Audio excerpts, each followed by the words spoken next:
ગુજરાતની રાજધાની ગાંધીનગર જે સ્વચ્છતા અને સુવ્યવસ્થિત માળખા માટે જાણીતું છે, ત્યાં શહેરમાં સેક્ટર 5 વિસ્તારના રસ્તાઓની હાલત અત્યંત કફોડી બની ગઈ છે.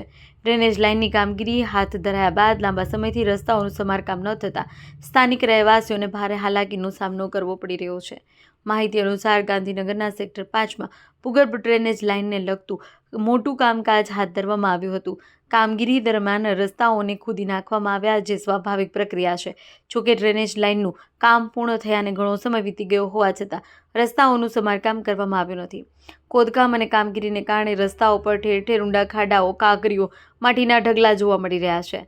સ્થાનિકોના જણાવ્યા મુજબ તંત્ર દ્વારા ડ્રેનેજની કામગીરી તો પૂરી કરી દેવાય, પરંતુ રસ્તાઓને પૂર્વવત બનાવવામાં તંત્ર નિષ્ફળ રહ્યું છે, જેને કારણે લોકોને ભારે મુશ્કેલી પડી રહી છે.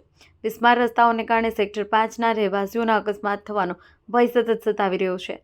ખાસ કરી રાત્રિના સમય અથવા વરસાદના દિવસોમાં ખાડાઓ જોખમી સાબિત થાય છે.